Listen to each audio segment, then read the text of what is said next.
here. Definitely not in excruciating pain. We are currently experiencing longer than normal waiting times. For expedited treatment, please file medical forms 49F, 87B, 93D, and 107C with the front desk.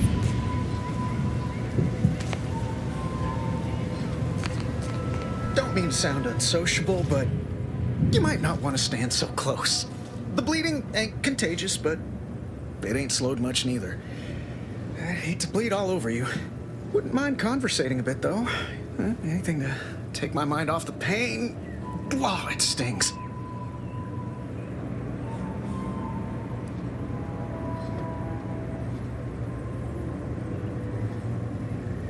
This unit is not permitted to operate within corporate-owned medical facilities without said corporation's consent. Non-legally binding reassurances, however, may be offered. Reassurances, you say? Like what? Deploying reassurance. Do not worry. You will be fine. I guess that's something. Look at me, drawing comfort from a drone after being attacked by one. Funny world, ain't it?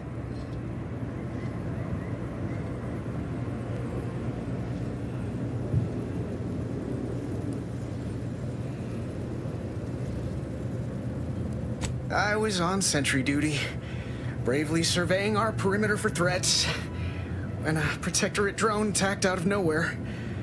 Third time in as many days. I returned fire like it was a cereal. Bang, bang, bang! Pew, pew, pew! Oh, not excessively, of course. Don't want Auntie taking that extra ammunition out of my paycheck. Again, it was all going fine until the damn thing blasts me while I'm reloading. Mighty uncourteous, you ask me.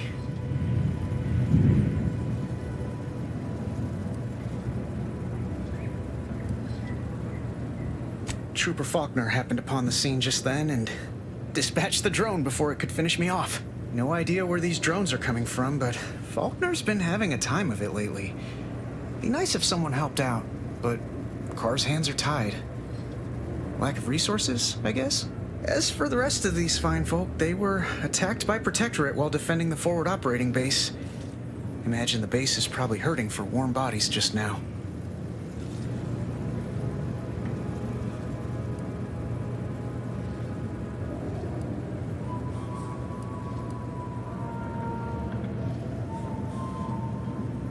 Only one of the most lucrative posts a soldier could be assigned to. Hazard pay through the roof. The FOB's our main line of defense. The only thing stopping the Protectorate from sending their legions over that bridge of theirs and attacking us here in Fairfield. The man in charge, Commander Torres, is a legend. Rumor has it his troopers are relentless, fighting through wounds that would kill most. What I wouldn't give to join his outfit.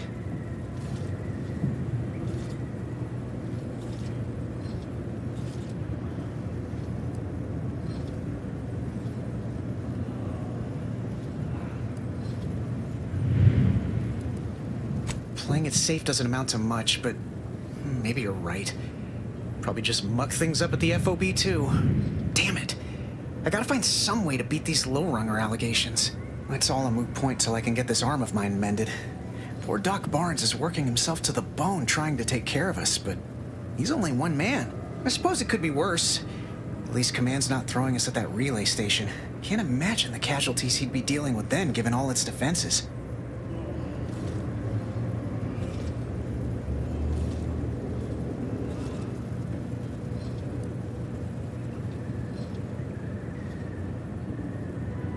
I don't know. You some kind of doctor type?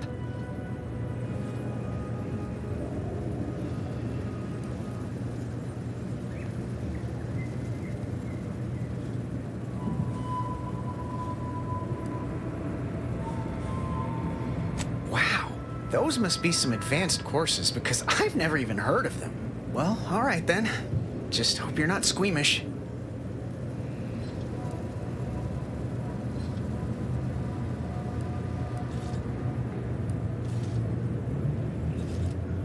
That don't exactly inspire me with confidence, but I'll take a hopeful prognosis over the alternative any day.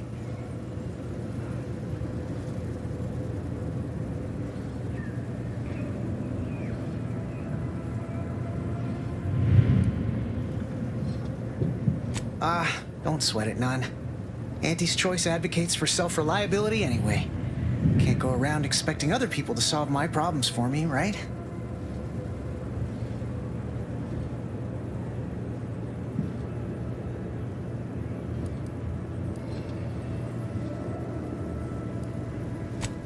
No, I'll be paying him for a service. I'm supporting the local economy, you see. Anyway, thanks for stopping to chat. The other troopers here ain't exactly chatty types. Maybe on account of the blood loss? Take whatever business you're running elsewhere. I must ask you to hold still.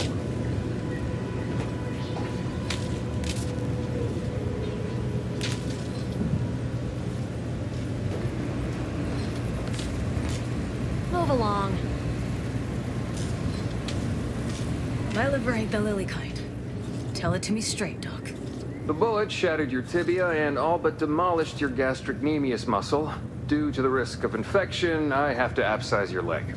There is good news, however. I recently enrolled in a course on advanced amputation techniques, so I'll be seeing a positive return on my investment sooner than expected.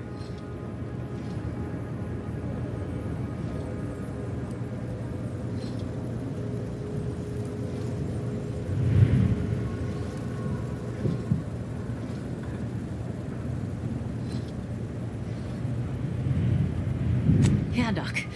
Is this really necessary? Kind of need my leg. You know, for getting around and such. I don't have time to argue about this. I have other patients waiting. If you're disinclined to live, leave. Otherwise, we need to get you prepped for the procedure. Say, how sore are my pockets gonna be after all this, Doc? Don't suppose there's a discount for only taking a portion of the leg? I'm not running a charity. If you desire full treatment, you'll pay full cost. If that's a problem, seek compensation from your commanding officer.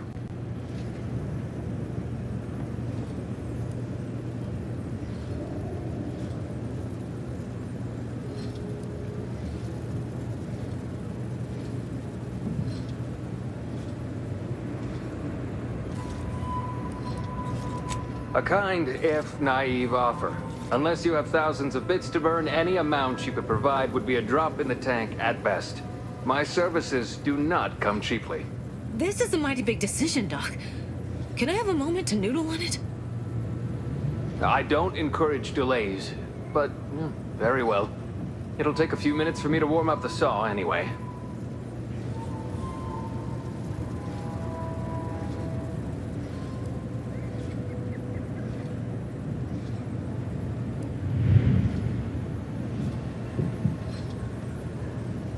At the moment, yes, it's only medical, Doctor.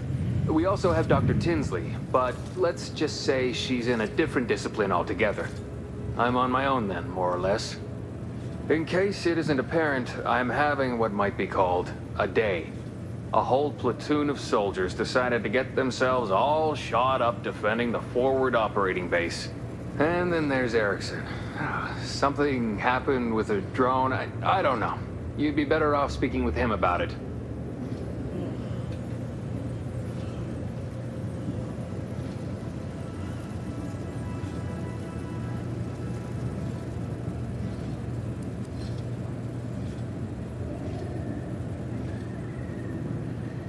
Those soldiers are exsanguinating at a non-life-threatening rate, I'll have you know.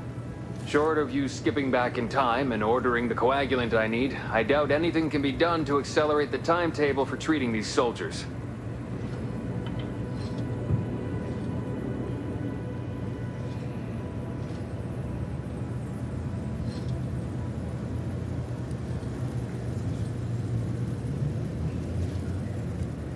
I am a doctor, not a magician. I cannot manufacture coagulant from the aether, neither do I possess the special training to improvise with what supplies I have on hand. Now, was there anything else?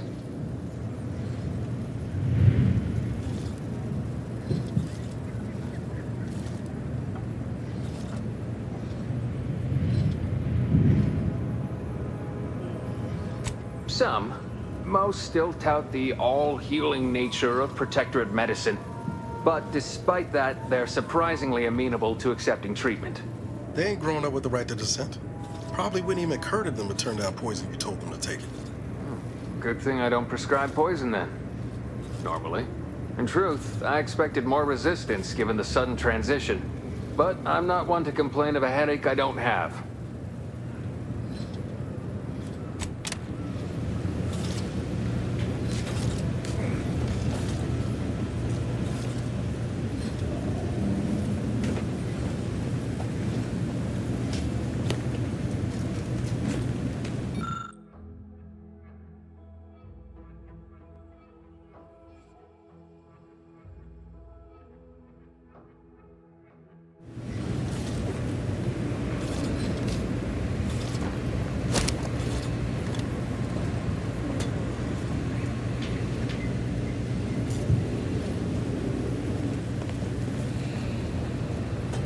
Consume in peace, and we won't have a problem.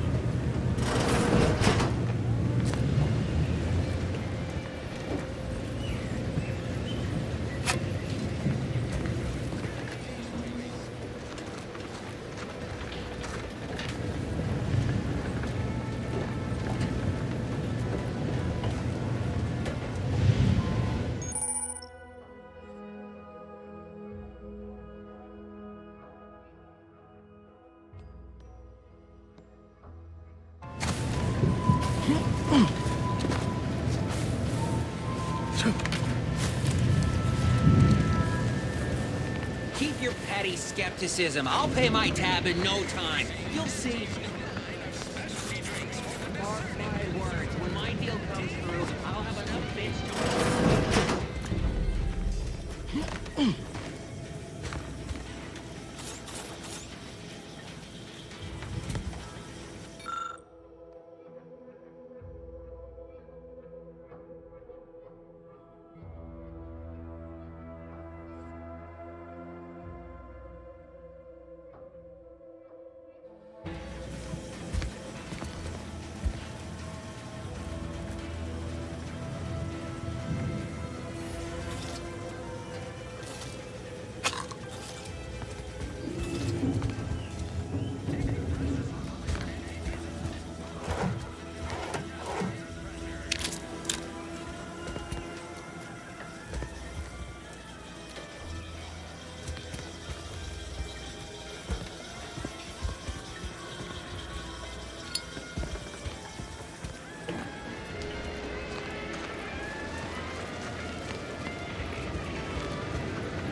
Behind a desk all day. What, when I could stand behind a bar? Welcome to the name-pending saloon, purveyor of spirits and stimuli. What'll it be, stranger? Why, sure. You'd be surprised how much loose talk and idle speculation occurs around here. What, between the Protectorate defectors, finally able to speak their minds, and all our off-duty Antes employees carping about work and the war. Any particular topic you have in mind? Oh, Minister Milverstreet's blessed with the gift of gab. Swear he could sell bypass shunts to a Raptidon. Ain't one of them falsely magniloquent types, though. Sincere fella. Shares command of Fairfield with Acquisitions Officer Carr. She's blunt and murderous. Two traits Auntie's Choice highly prizes in a commander of corporate forces. To say they have differing approaches to leadership is like saying, gee, suns are hot, whilst being incinerated in a solar eruption.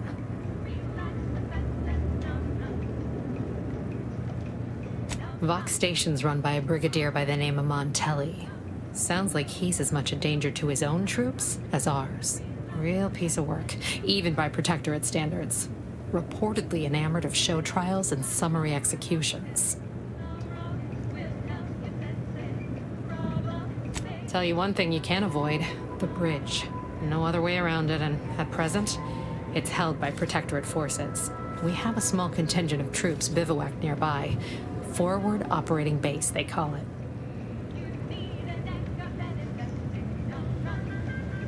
You're asking me for the particulars of a high-level corporate acquisition. Like, an in-depth accounting of the various parties who vied for control and who won out in the end? They merged. Rebranded. Auntie Cleo seems in charge now. Dunno. Do my best to steer clear of corporate intrigue.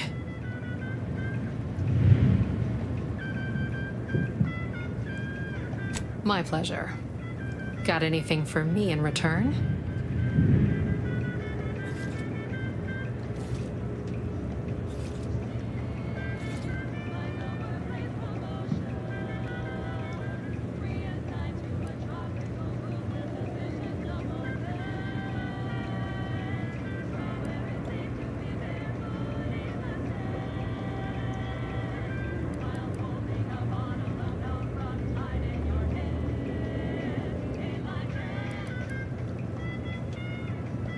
Apologies, but tall tales and poorly formed fabrications failed to impress me much.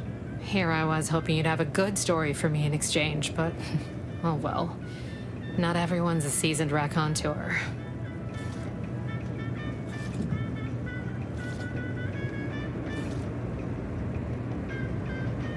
That is an ensuing step on my 19-point business plan. Trying to find a name that would convince patrons to spend their hard-earned bits here. Like to hear a few contenders? At present, my top favorites are 1. The Drunken Haggler, 2. Accessories, 3. Absinthe-Minded, 4. The Fair Shake. Now tell me, which would make you spend your hard-earned bits here?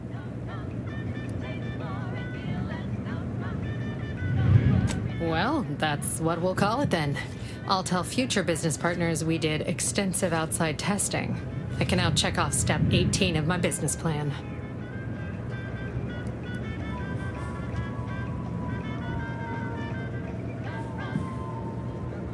Shh, not so loud.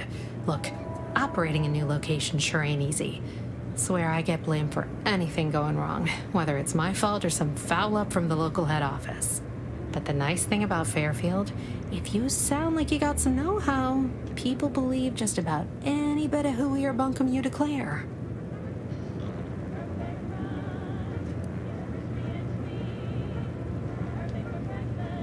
All right. Appreciate you dropping by. Initializing socialization. How may this unit assist you, Commander?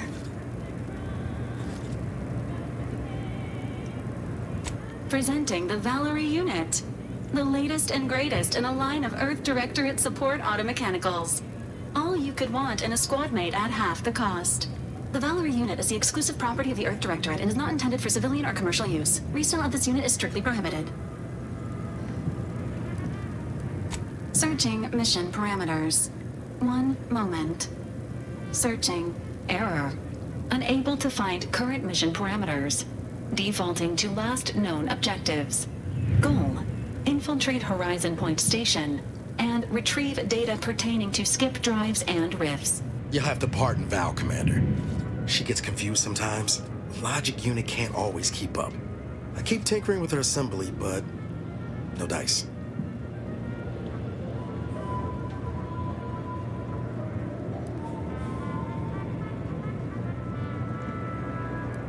Mighty kind of you to say.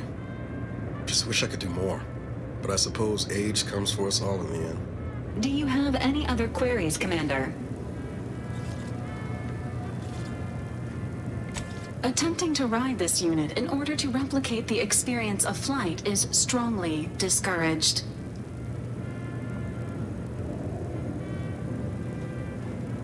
This unit can support up to 100 pounds of weight while still remaining airborne, and is not ideal for body transportation or disposal. Do you have any other queries, Commander?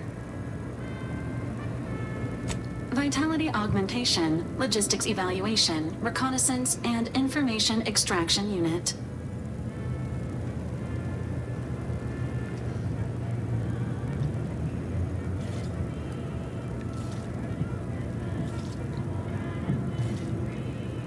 This unit was first deployed on a mission to Redacted more than 10 years ago and was primarily credited for that operation's success. Other highlights include the triumph at redacted, the rescue of redacted, and the first successful execution of the Stanfield maneuver in zero gravity.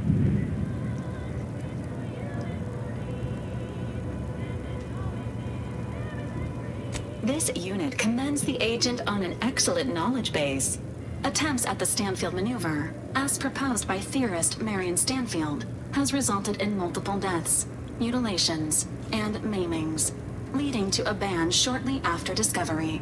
Do you have any other queries, Commander?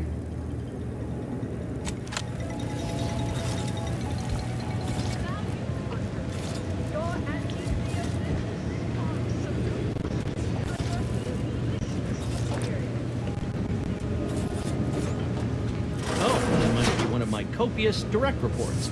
Rest assured, I'm making adequate progress in my manual labors.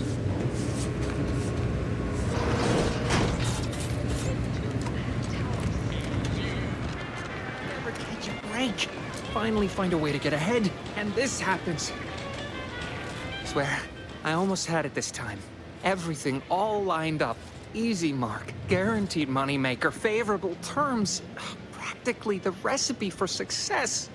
Look like you've had your share of troubles. Ever had the perfect opportunity just slip through your fingers?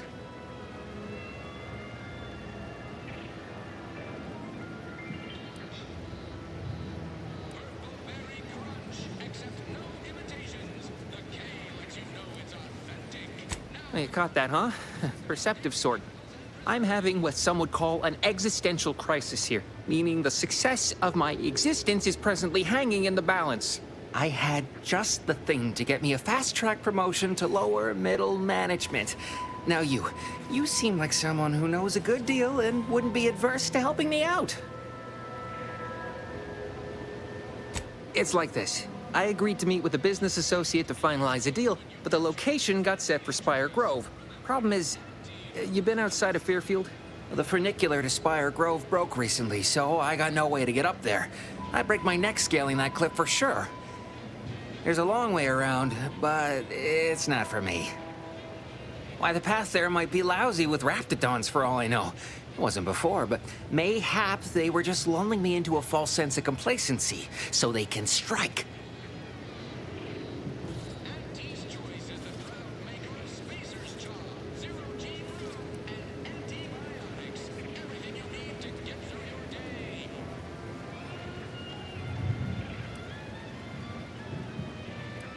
Not particularly. Already have plenty of nightmares about them critters. Just thinking about them scrambles my gray matter. I can't imagine setting foot in Spire Grove, even though it might mean losing a chance to acquire the prize of a lifetime. You see, my partner there unearthed an unexploited protectorate technology. Wouldn't go into details, but promised it'd revolutionize the daily life of Auntie's Choice citizens.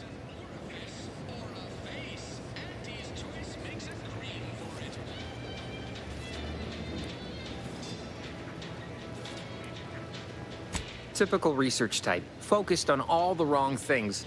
Not particularly motivated by competition or social advancement. Strange bird. Pitched him the dumbest deal I could think of. Told him I'd trade him my entire tossball card collection for schematics or a prototype. Said sure.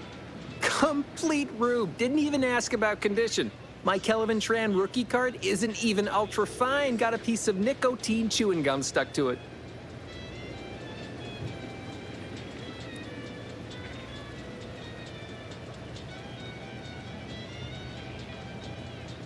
Opportunistically leveraging difficult predicaments.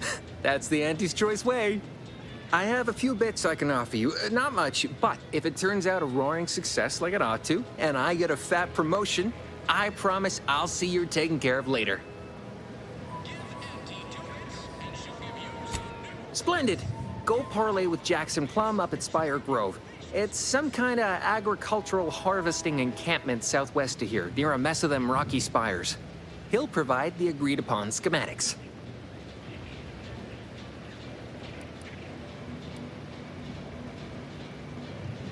Truth is, haven't the slightest. You know the Protectorate have all the most advanced technology, though. Probably something straight out of an Aetherwave serial. Edible spacesuits, N-ray specs, matter translocation. It could be anything. If Jackson's all fired up about it, it'll be beyond comprehension, I'm sure. Well, the broke-down funicular is due west of here. Dexterous-looking so-and-so like yourself could probably scarp her up it in a jiffy. From there, it's just up the hill a smidge. So close, but so far away. At least for me, anyhow. All right, then. Don't let me keep you. Auntie's Choice knows that a better you is just 3 pills and an ointment.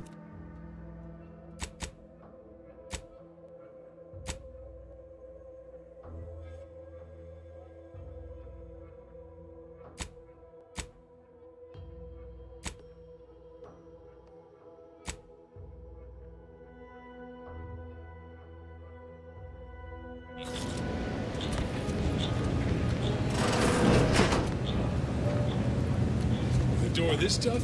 They must be storing something good in there. Yeah, guns, armor, probably some ammunition too. Honestly, Kemp ain't that much of a mystery. Leave me be. I have no interest in dealing with the machinations of you dark marketers today.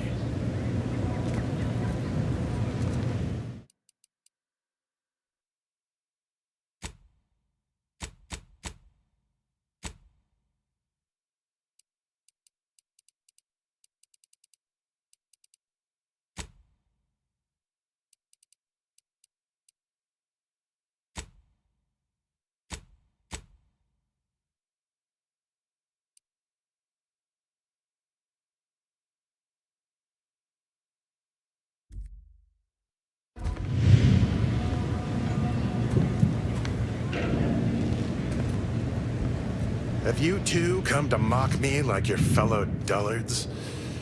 Perhaps if you rub together your only 2 brain cells, you might even come up with something approaching cutting. No. Wait. You're not some corporate simpleton, are you? On the contrary, you have the manner of an officer about you. Someone who understands the substantive weight of command.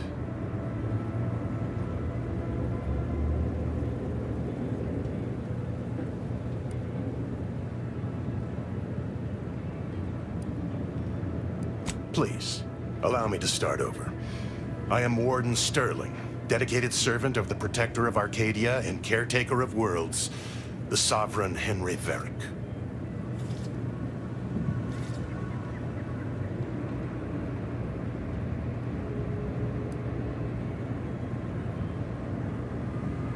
I'm not that kind of warden. It's a title of distinction for those who serve in the Protectorate military, short for Warden of the Realm.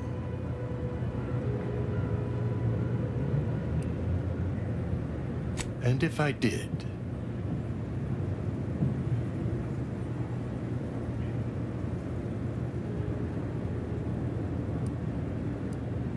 what a strange argument. Obviously, I would prefer the contents of the armory remain with the Protectorate, but circumstances being what they are, perhaps you're right. We need more privacy before continuing this conversation. Go to the back of the building, and I shall meet you at the window of my cell.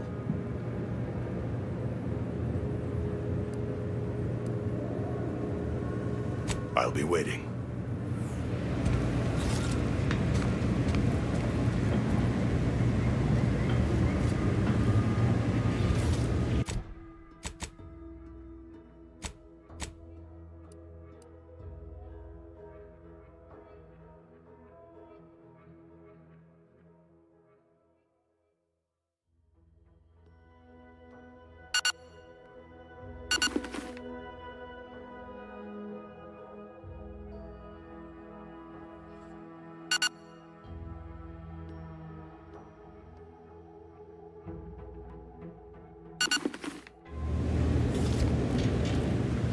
You're thinking too small, Murph.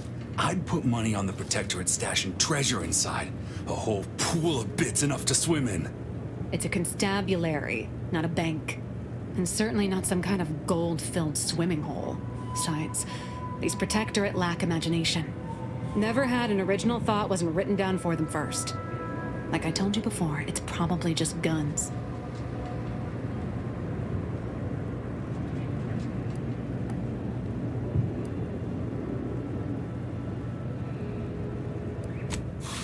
We've tried everything short of skipping a ship through that door to get inside. Though, come to think of it, maybe that's not such a bad idea. I'd love to see the quartermaster's face after turning her lamps onto that requisition request. Fine. Skip drives out. Say, maybe we could commandeer one of them tractors out in the field instead. Oh, bet that could plow through the door. In case you haven't noticed, we're in the middle of a war, and hard to say whether we're winning or not. Better question is why no one else is treating this like a top priority.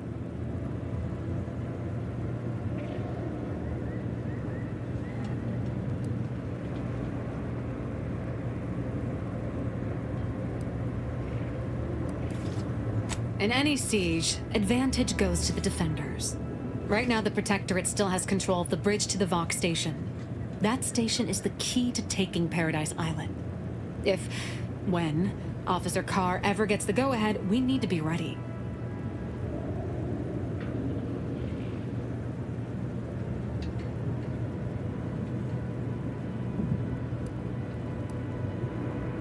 Why do you want to know? What are you, some kind of spy? Back down, Trooper. I'm sure our friend here is just curious. Still haven't gotten orders to, I suppose.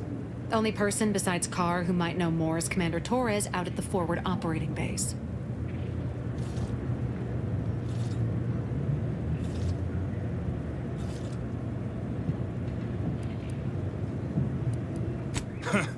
Like it's just that simple. Haven't you been listening? That door is sealed tighter than a Saltuna can. Nobody's getting through anytime soon.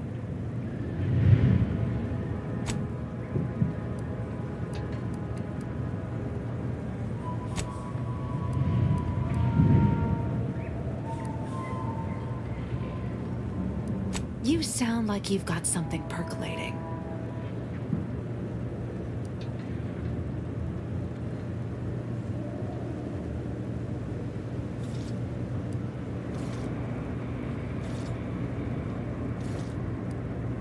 Helpful. Guess we gotta start afresh. Can we untable that tractor meets store idea now?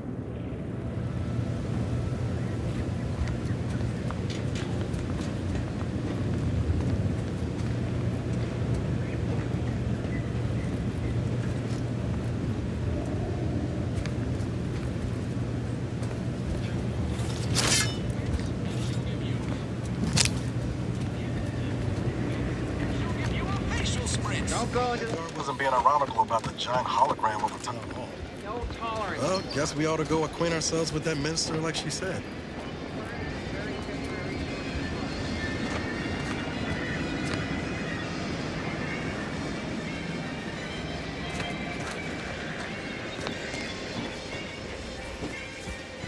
How about I do my job and you do whatever it is you do? No. No.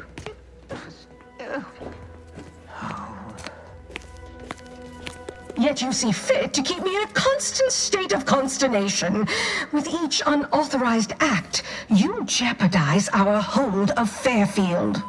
Yes, but you must understand, the Protectorate citizenry is a hair's breadth from defection. Within the week, I'm certain. Certain.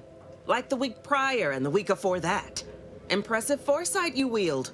Should apply to join the Order of the Ascendant. It would be difficult enough to convert the stubborn populace without your soldiers' constant, ill-advised forays. Enough! Your yipping reminds me of my 2 old canids. I loved those canids. You, on the other hand, are trying my patience. We don't want to try Auntie's patience, do we? No, Auntie. Yes, I thought not. Now, unless you care to see what life in the lower rungs looks like, you will both of you cease your foolish maneuvering immediately. Do I make myself clear? Yes, Auntie. Good. See that it is done. I will brook no more disappointments. And while you're at it, you might want to look into your security situation, Commander. I'm not accustomed to an audience when addressing my subordinates. Who in the void?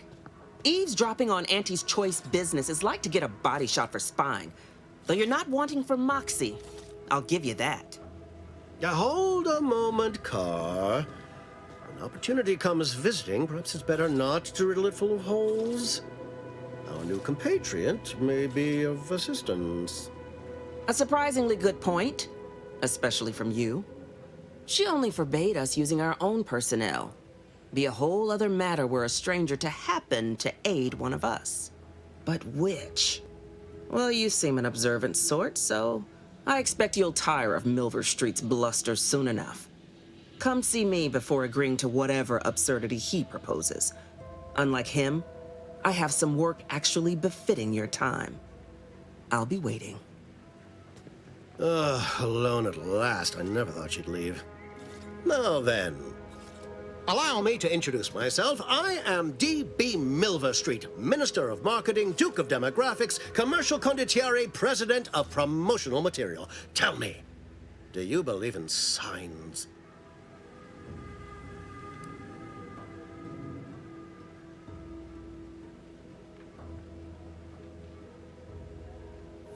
I say, anyone can be an ally, even a supposed enemy. All you need is the right combination of motivators.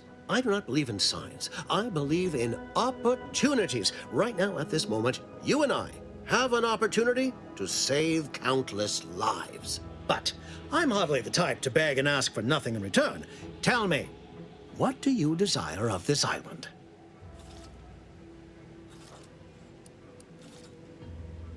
With that hat? Absolutely not. Is this a bad time to mention I can read lips?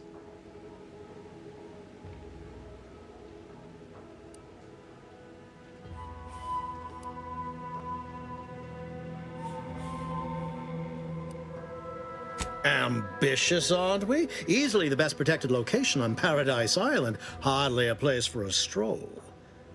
But if you assist me, I promise to get you inside. Better yet, helping me shall result in our saving dozens, no, hundreds of lives. Your conscience shall be renewed.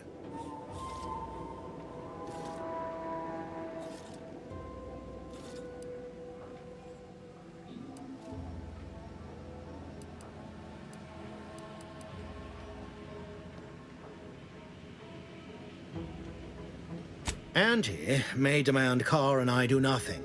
But for each moment I remain inactive, dozens fall in meaningless combat. I seek a persuasive method of alleviating this conflict. The Protectorate utilizes a procedure known as mental refreshment to ease the temperament of wayward subjects. The Ministry of Accuracy contains vital information about the process and where it is performed. This is the prize I seek.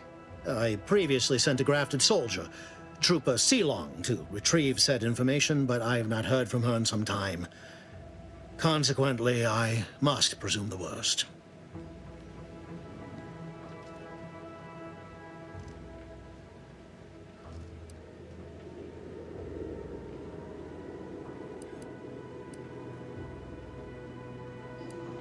Protectorate subjects willingly submit themselves to a kind of mental reset designed to bring them closer to the Protectorate ideal. But I have reason to believe that their system is less rigid than Protectorate leadership would claim. It's ripe for exploitation. Is there a more beautiful phrase? Grafted soldiers were the subjects of the Enhanced Soldier Program, so named as its intent was to utilize nature to enhance a soldier's natural talents. Unfortunately, the program resulted in many casualties, and what few successes we had were, literally short-lived.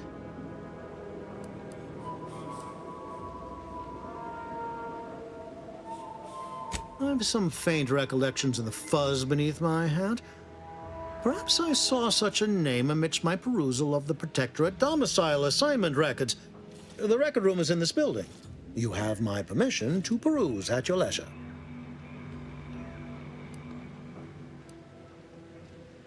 Yes, one additional word of warning. The good Commander Carr shall not take kindly to your working with me, though that is a bridge most worth burning in my estimate.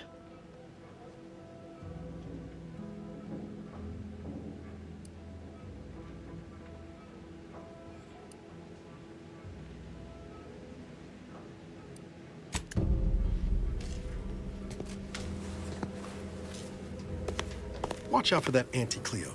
I know she don't look it, but she's more dangerous than she seems. Even the whole of Spacer's Choice could not maneuver her.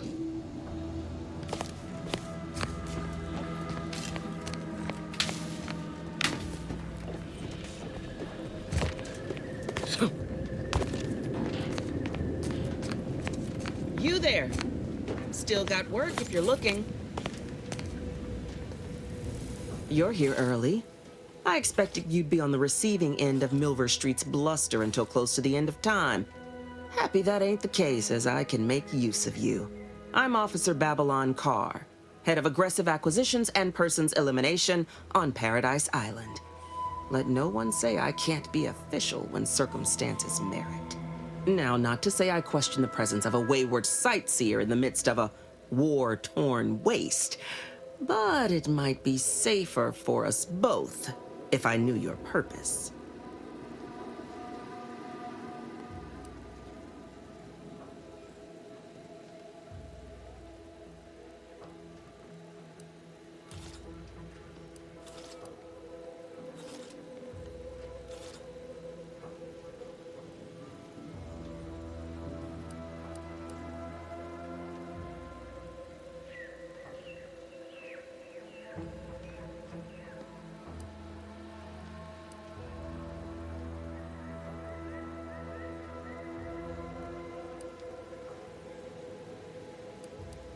The Vox, eh?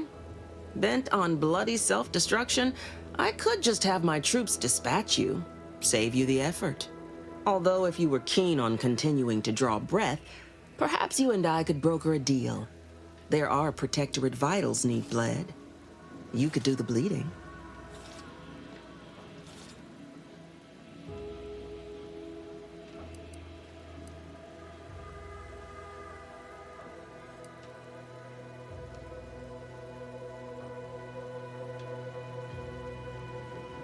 Unusual refers to every turncoat and is not a halfway strong enough phrase.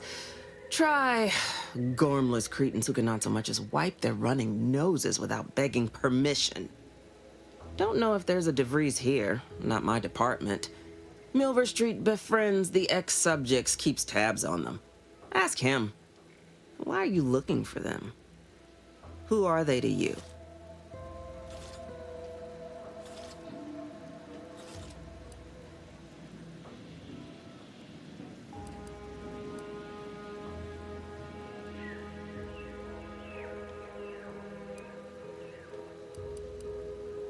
Sorry to be the one to say it, but if your friend is still amidst Protectorate ranks, bet as good as any they may have met their end.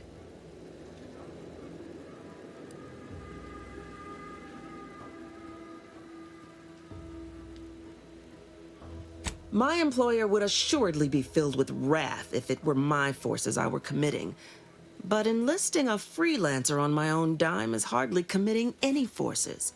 If you fail, I'll be out nothing, and Auntie shall be none the wiser. And if you succeed, I can't be blamed if my plans came to fruition on their own.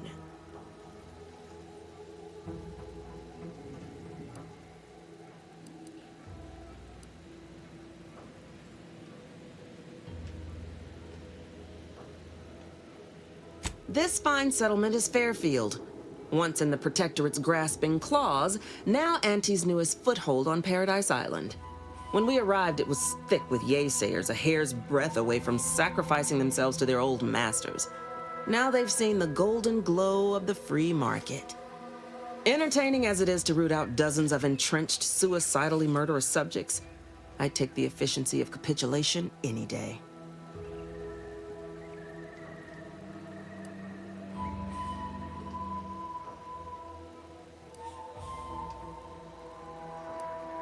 Couldn't say.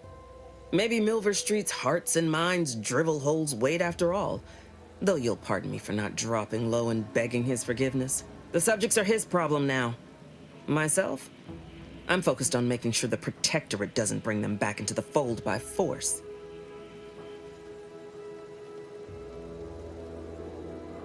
I want the Protectorate war effort exsanguinated. You want into the Vox Relay. You help me, I help you. There's a particular holding we shelled early in the war, name of Euphoria Coast Automech Repair Center. Deserves a raising for the length of its blasted name alone. My scouts report recent Protectorate attempts to bring it back to functioning. I need the place sabotaged, lest Automechs return to aid the Protectorate war effort in droves. Should note, the ministers like to take our working together as a personal affront. Aid me, and I suspect he'll rescind any offer he may have made to you.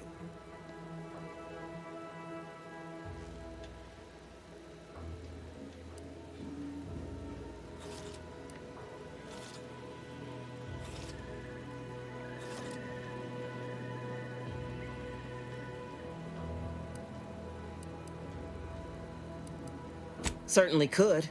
I wouldn't shed a tear on behalf of those drones, but the Protectorate is used to losing its people, and there'd no doubt be a replacement crew in a week's time. The repair center itself needs to be permanently put out of commission. Anything else is temporary. Could be direct. Feign that you're an assistant of some kind, though you'd have to have some know-how regarding engineering. But a simpler path would be paying a visit to the Ministry of Accuracy, liberating some credentials. Yaysayers ain't capable of suspecting a piece of paper.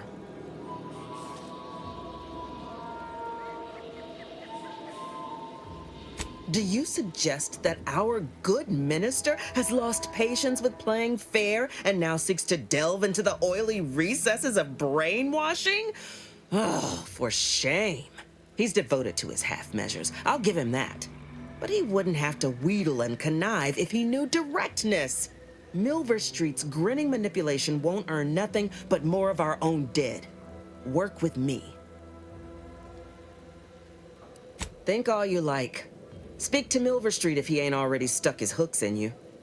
I'm confident you got the spine for what must be done.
Greetings again. You have my undivided attention.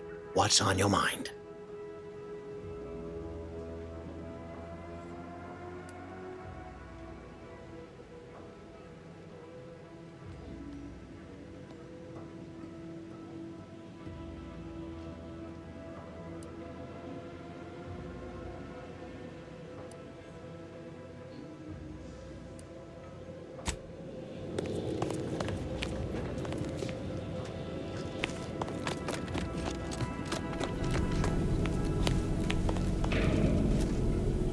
I know I may seem awash in warm, welcoming sentiment, but I have a war to win. You ain't aiding me. You're wasting valued time. Competence recognizes competence. Get into that facility and make certain it won't ever function again. I look forward to hearing your results.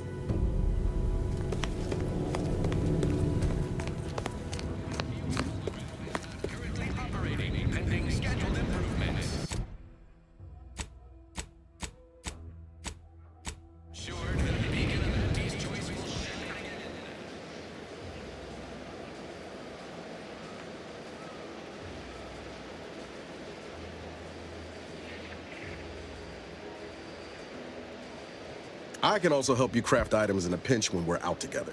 Most won't even explode on you.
My cover story has worked.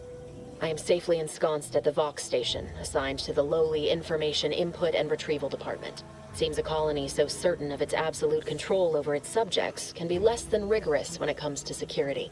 I was able to easily widen out a space behind the walls of the main control room to establish my safe room, giving me unfettered access to the communication transfer conduits. I have hacked into their system downstream from the security protocols, so I am able to infiltrate their entire system with them being none the wiser. While I have little doubt as to the success of our mission, trepidation still gnaws at me, though I cannot say why. Perhaps it is simply the normal mission commencement jitters. I thought my duties complete. Information gathered, reports filed, preparations made. I'd even created a fictitious identity and work transfer to Horizon Point Station well ahead of schedule, in order to keep anyone from tracking my movements upon commencing the mission. All that was left was the waiting. Or so I thought. Then, troubling information came to light. I've seen the numbers. I've seen the equations. While I don't understand all of it, I understand enough to know it is the truth. And I am the only one in a position to act upon it. Though it means the betrayal of my team and the duty I swore to uphold. But can I? I did it. They are all dead. And I am still alive. I had not expected this. I had prepared no alibi, and so felt assured my ruse would be discovered and I'd not have to carry this burden. But the complete gullibility of the Protectorate subjects cannot be underestimated, it seems. My threadbare excuse of my grievous wounds as pitchball injuries was accepted without question. I can only keep telling myself it had to be done. Something which becomes harder by the day as the rift anomaly grows in the sky. But it was all part of the plan.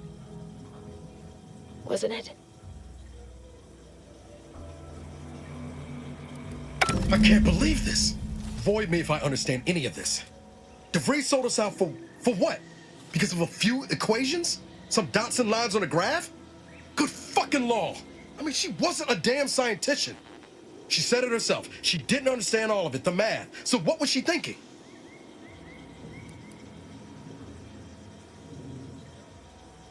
Oh, yeah? And how many of those colleagues went and blew up a space station on account of it? Damn it! I never wanted to talk about this. I wanted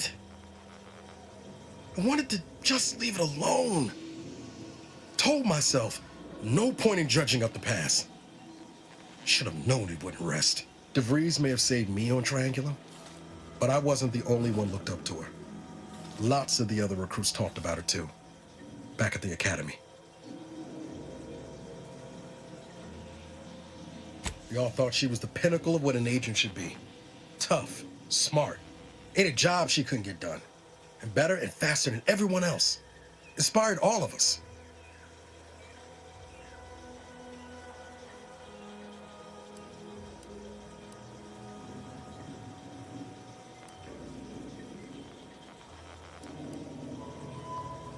Reckon so. Some might embarrassing how much worship we all put on her name. You put a tool in my hand, I would have built monuments to her. Figured my own career could be just that. Doing for others what she done for me. Never imagined I'd actually get to work with her. Me, some nobody from Triangulum. And then she betrayed us. Tried telling myself it was an accident, but now we've got the cold, hard proof it wasn't. Law only knows why she trusted the Order's numbers.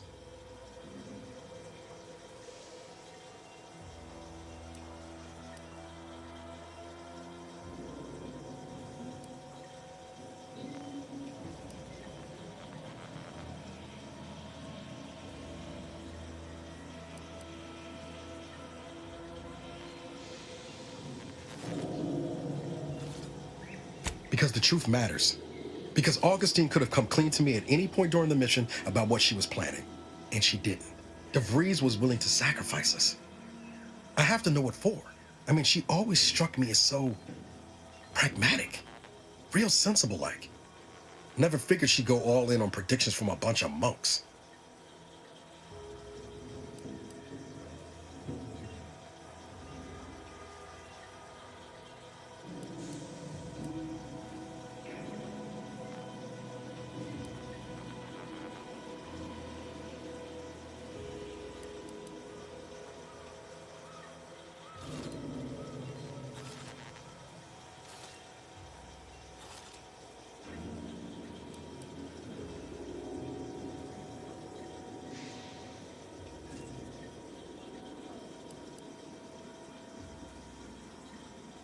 Used to think they were good people trying to do right by their beliefs. But if they put the idea in DeVries' head to leave us for dead, it might be time I reassess that opinion. I don't take issue with folks clinging to whatever keeps them afloat. Math, science, the grand architect, void, even capital. I know how most colonies run. But when those beliefs start to require hurting others, even killing them, that's worth questioning their virtue.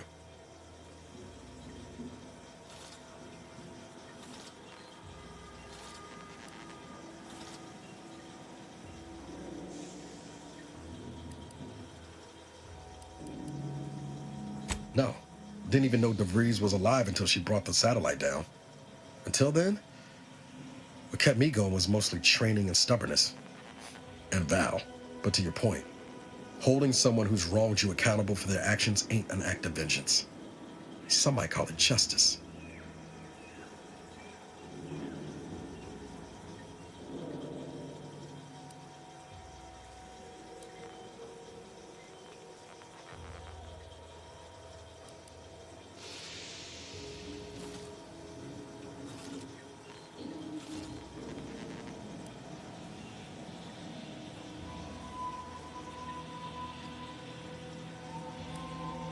You forget we're on the same side here, Commander?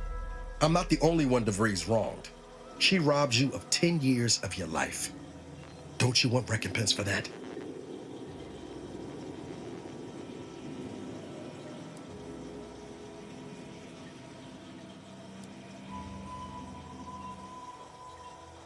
Exactly. We get answers, then she gets a bullet. Everyone goes home happy. Whatever her plans, she started putting them in place while stationed undercover at the Vox Relay. Our next point of order ought to be getting in there. Reckon there's got to be someone on the island who can help us with that. Let's keep asking around. Friendly like.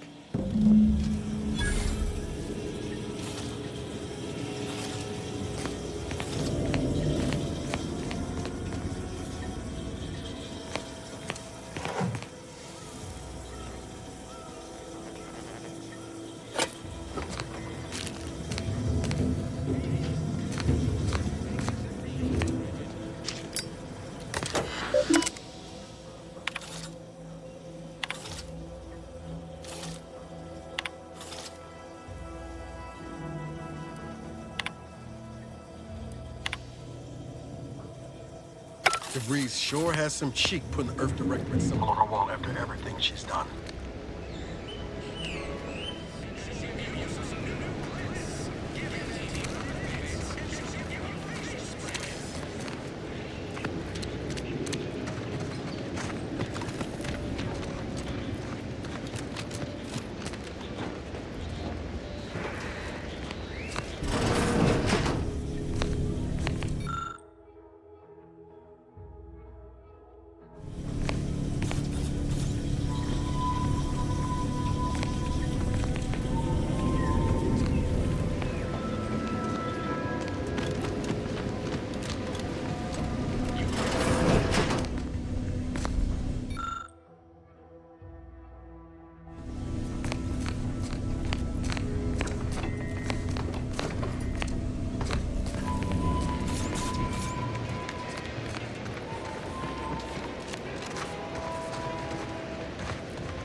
Ectoplasm.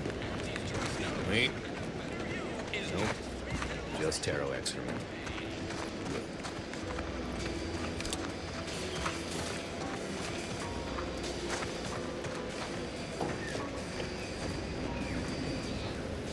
Heavens, Auntie, you scared the living daylights out of me. Shouldn't sneak up on a man like that. Good way to earn a bullet betwixt the eyes.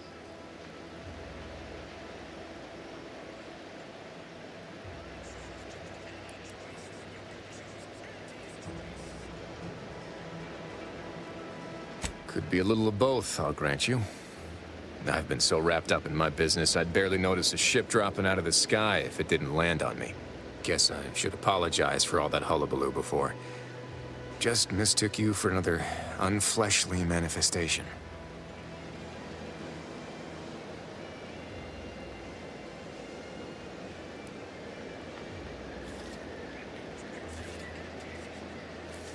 Look, I know how it sounds, like I'm a few crabbles short of a hurt, but just hear me out.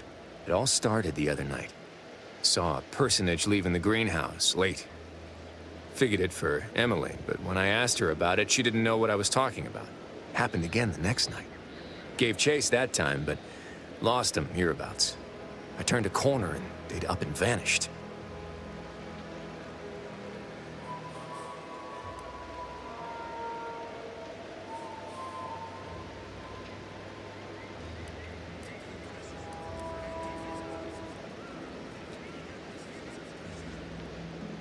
Or maybe this entity only had the strength to manifest but briefly on this mortal coil.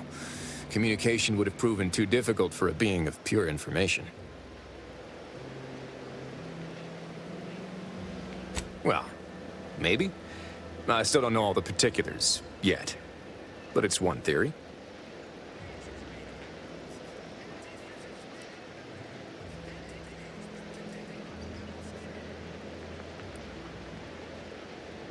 I certainly won't say no to having a fresh set of lamps on the scene. Just be careful. Hate to see you disappeared like that foodstuffs.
Pulverizing them suffice? No, I couldn't liquefy them. Apply heat and congeal them into kibble no beast could resist. Oh, Ethel, darling, you're a genius. Approach with less haste next time, won't you? Copernicus may be tame, but he still doesn't take kindly to being startled.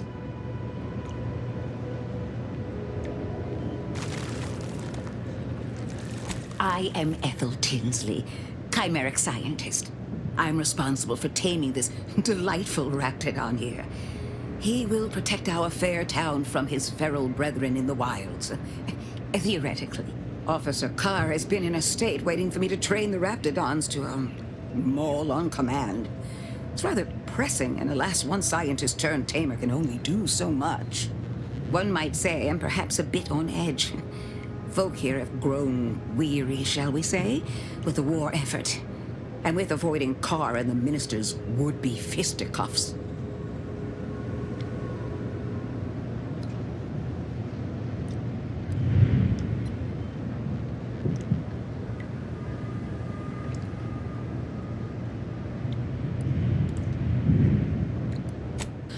If you two have spotted the chasm between them, I fear the Protectorate have already pinpointed the way with which to exploit it.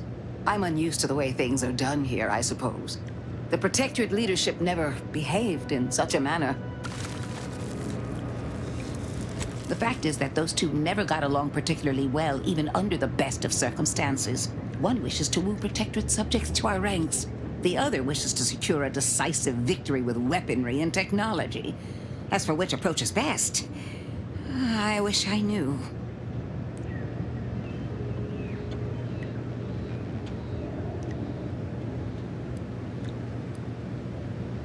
Then her hands will be tied no longer. I suppose I can find relief in that. Some may think it too cruel to use Officer Carr's methods to strike the enemy while they are down. But I have come to believe there may only be one way to truly defeat an enemy such as the Protectorate. She believes this as well. Very well. I ought to focus more on my work than on social tensions anyhow. I work directly with Officer Carr and her soldiers to ensure they're outfitted with the best Raptidon counterparts Paradise Island can provide. In theory, they'll be trusted to guard our most precious assets, including our leadership. For now, they deter encroachment from wild Raptidons. It's most agreeable.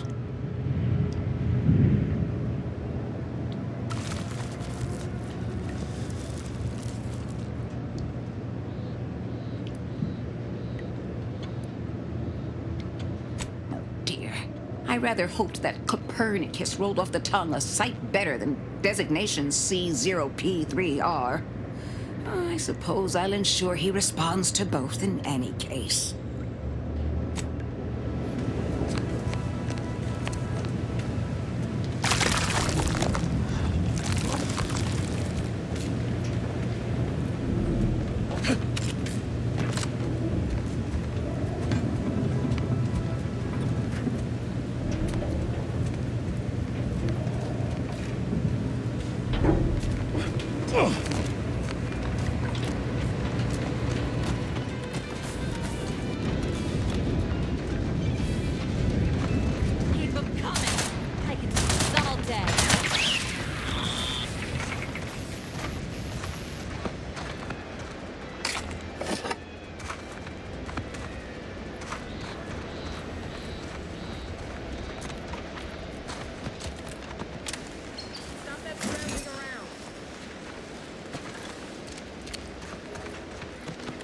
Might I have a word, Commander?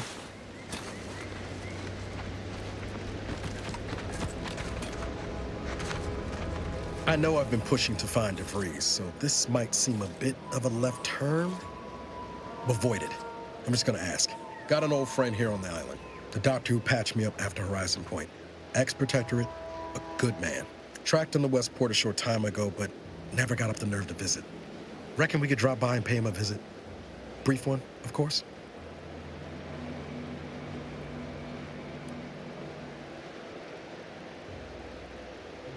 Not sure he'd still consider me such, but that's part and parcel of the reason I want to see him. I had some bad years on my own.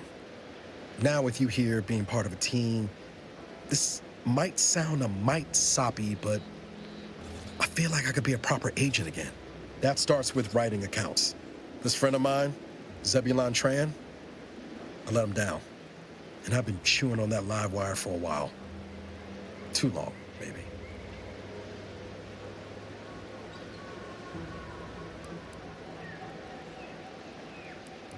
After I recovered from Horizon Point, Zeb and I ran together for a spell, doing what we could to help folks in difficult spots. Fighting Protectorate tyranny in small ways. Too small for Zeb, as it turned out. He was unhappy before I showed up, and after, well, all my directorate talk fired him up even more. I had my orders. I was to stay low. Couldn't let the Protectorate catch wind of an Earth Directorate agent in its midst. But Zeb, he kept pushing to take more extreme action.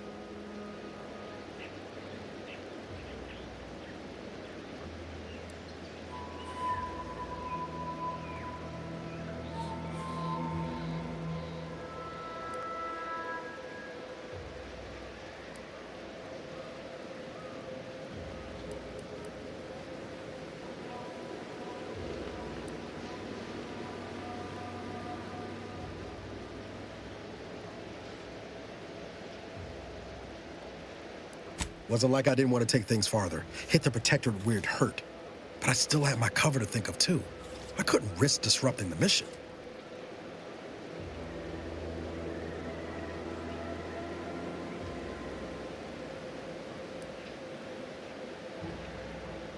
All the more reason the Earth Directorate needed someone in the system keeping an eye on things. Luckily, Val and I survived.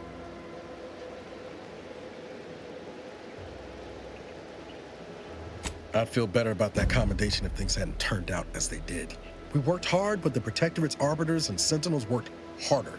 Often than not, our help only made targets of the folks whose lives we were trying to improve. Didn't matter what we did. Arcadia was still caught under the Protectorate's boot.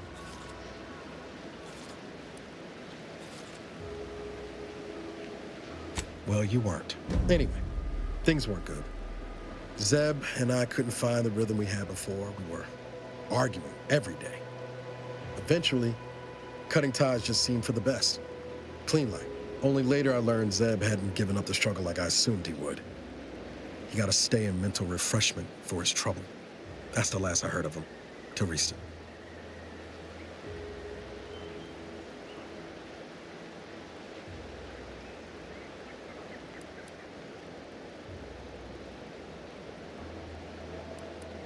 Much appreciated, Commander.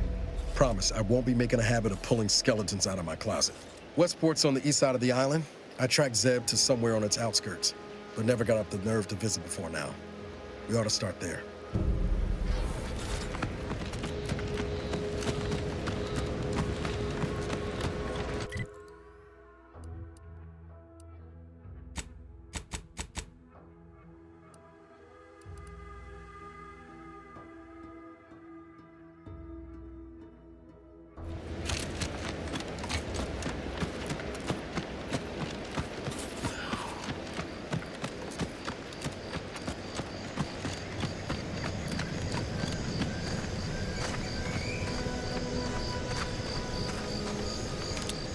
Lock the loop.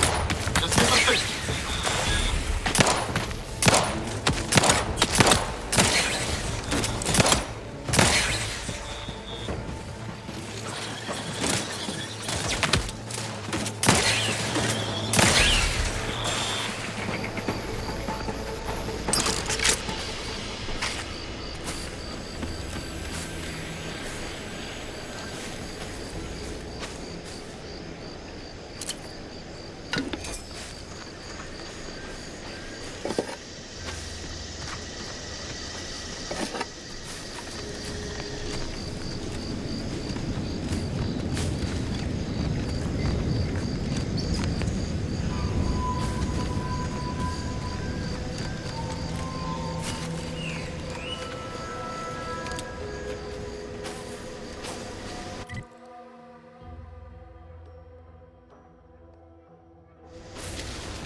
Engaging combat protocols.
Seems nowhere on Paradise Island's going untouched by this war.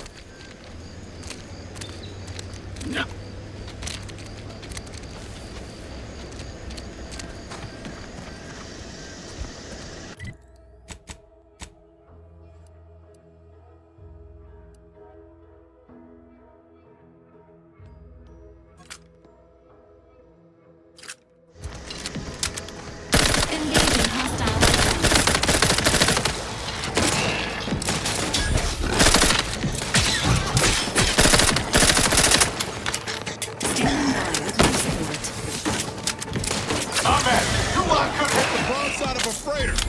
Sequencing attack strategies.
take fighting raps over living in a surveillance state any day of the week.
Is done. Hey you! Get over here before you get yourself killed.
No, you ain't got what I need. And you can't come stumbling around here looking like prey. These raps ain't had a bite to eat since their pods dropped from the look of it. And a desperate rapt is a dangerous rapt.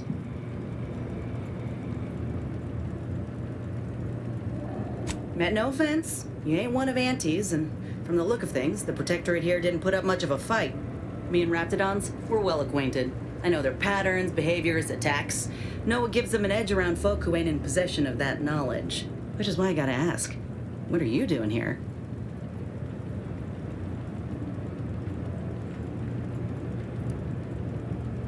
You're in the middle of a war zone, friend.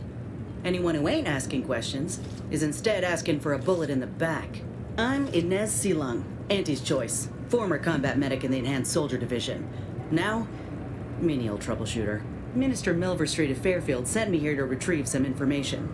Not my most exciting assignment, but suppose we can't expect much with the stalemate on this island. I'll admit I was eager for some good hunting around here. My graft, needs some bolstering. But if the raps here are as weak as this one, it won't help me none.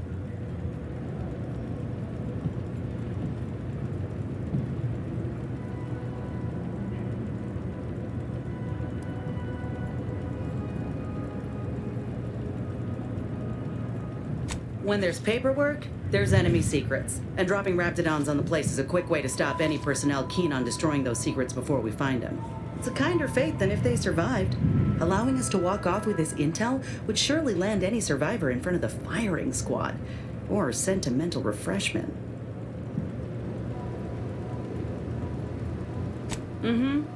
This place is an archive of Protectorate censorship.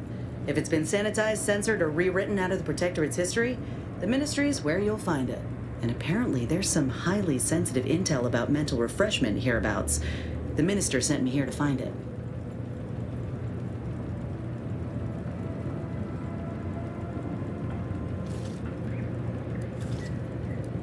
I've had worse. Most times it's mundane work, like paper pushing or tidying Milver Street Salon. Other times it's bloodier, but the rat pods made quick work of the folk here. Can't exactly afford to be picky about the jobs that come my way neither. Considering my condition, options are limited. If you had, you'd know. Unless you're accustomed to seeing folk roaming around with exposed muscle fibers or stunted extra limbs on their backs.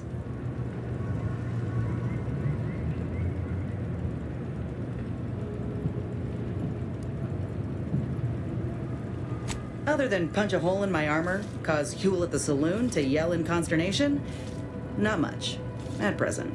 I'm considered a liability. My graph's all wrong. Most everyone else who got one passed or became permanently incapacitated. So they shuttered the program. It was a total failure. Everyone in Fairfield reckons my time will come soon too. But I'm still mostly upright. For now.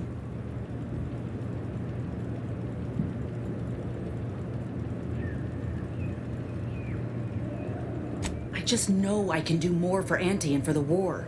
It's just this damn contract. Unless I can amend it so I might fix my graft, proving myself ain't happening anytime soon. Weren't many of us grafted soldiers to begin with. To think I'm one of the lucky ones. No. Enhanced Soldier Division was the fancy public-facing name for the grafting program. And when I say it was shuttered, I mean completely fucking demolished. Bet they'd erase it from the financial records if they could. It was that much of an embarrassment. In the wake of such a failure, it's left us grafted folks with no support. I only been able to treat my own ailments thanks to Doc Tinsley in Fairfield. She worked for the program for a time. She's a good one.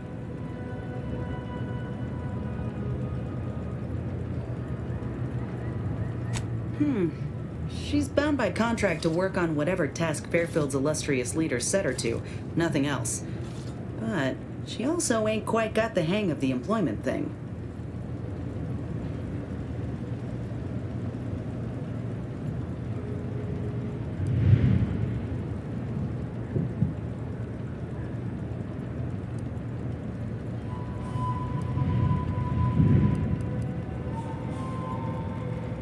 Get the feeling you will. Go on now. There's probably plenty of Protectorate info waiting to be scooped up if you're keen. Just mind the raps. I got what I came for, so I reckon it's time to see about my contract. Law knows I could use a lucky break. Just me, or did Inez remind me of Helen? Tough like her. Shame she's Auntie's choice.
Great.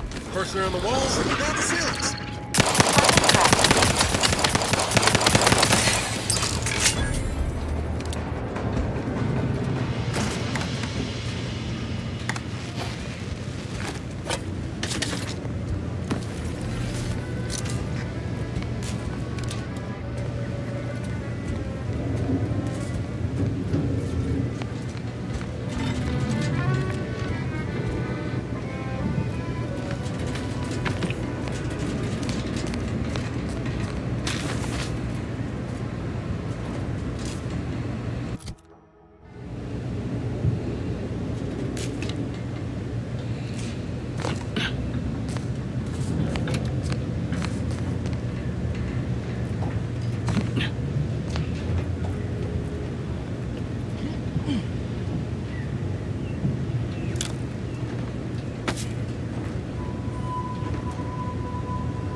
Feels good to be back in the saddle, don't it, Val?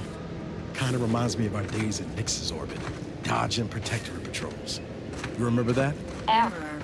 Memory not found. Ah, well. That's all right, Val. I'll just have to do the remembering for both of us.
You're too young to be a crater in the dirt!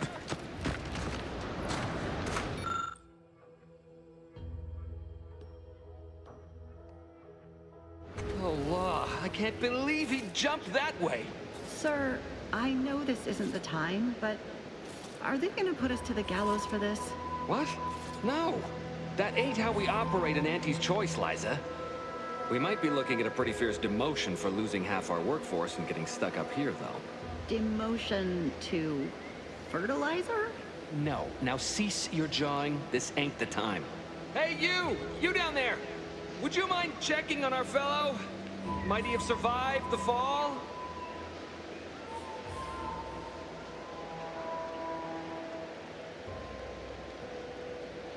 He thought those boots would make him fly, but they really just allow the user to jump repeatedly.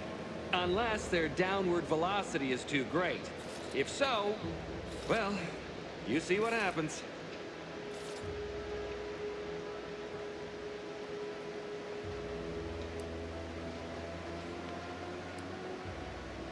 Not nearly as upset as we are. We've been stuck atop this machine since Ida, one of our new Protectorate acquisitions, had her gray matter scrambled by the height, jumped down, and landed right in its gears.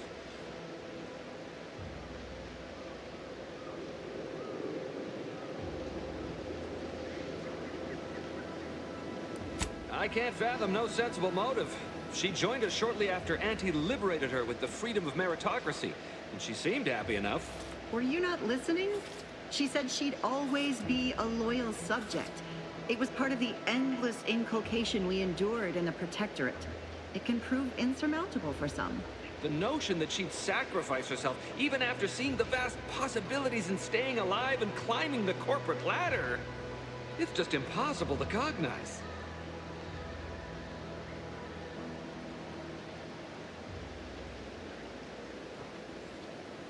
There ain't no way off this platform besides jumping, and you've seen how that ends. But you being down there makes you uniquely qualified to help us. The reason Jackson tried using those plasma thruster boots was to gather a piece of machinery we'd spotted on a little table halfway up the spire. It's a drive overloader. If we install it, we can push the platform's arm hard enough to... well, to grind old Ida out of the gears. Though the power of that overloader will deluge the system and, well, overload the drive and burn it out all permanent-like. But desperate times and all that. So if you were to use them boots to bound up the spire and deliver the overloader to us, we'd avoid the tragic fate of our 2 former cohorts.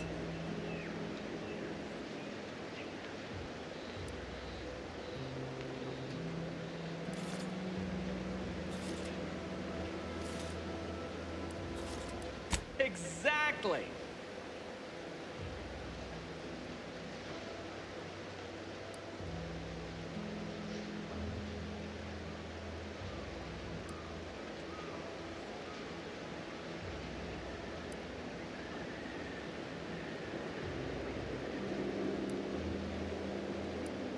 Because he had no idea how science works and thought the word thrusters meant he could fly. So when I told him to jump, he opted for open air instead of where I told him to go. They're experimental. We've not laid eyes on them before, but the data we found with them says they were actually designed to let people hop their way up the spire. If you activate the plasma thrusters when you're already airbound, they could give you a fair bit of extra boost. It should let you turn a quick hop into a surprisingly grand vault.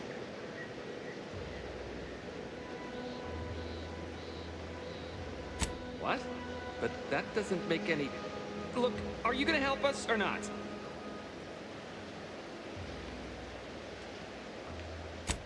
Thank the Sovereign... thank you, stranger. We are eagerly anticipating a long life, utterly absent of starvation.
Oh, you're by our crop of Brachythecium rotamulum.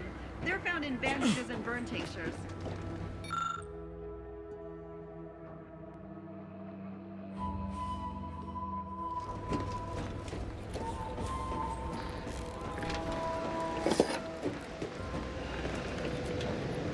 If you don't have that drive overloader, ascending may be a way.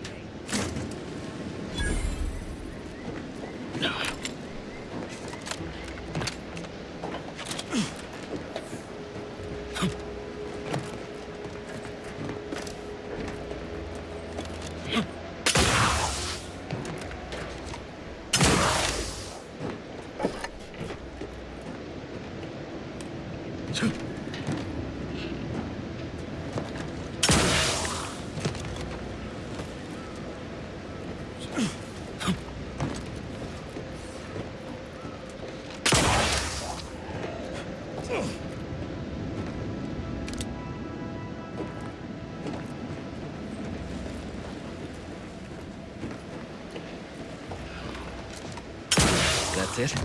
It was that easy?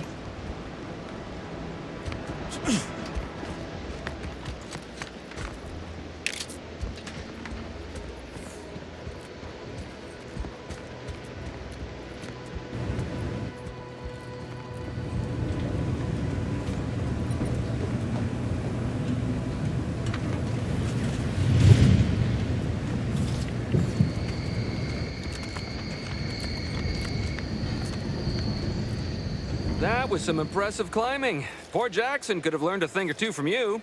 Starting with the right direction to jump, I suppose.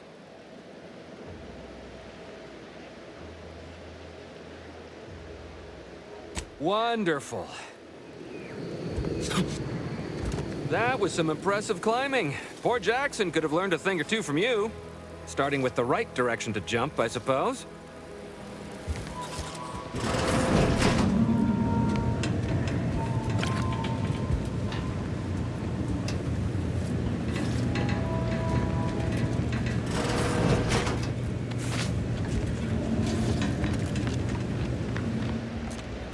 We've certainly found our way into a most harrowing circumstance, At least I'm glad I'm not alone.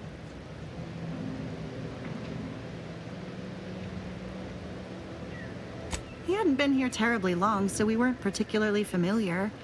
Like me, he was also former protectorate, but he was not raised in Fairfield, so we'd never met before. Still, he seemed like a friendly, kind sort, albeit a headstrong one. I'm sorry he's gone. Please do hurry. I've lost count of how many meals we've missed, but it is closer to many than a few, and we're starving.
Oh, thank the law. I never thought of myself as a vertiginous sort, but being trapped 100 meters in the air will make you reconsider. I mirror that sentiment, to be certain. In fact, Auntie will have to pay me triple if heights are to be involved. And isn't it grand to be in a system that allows me that freedom?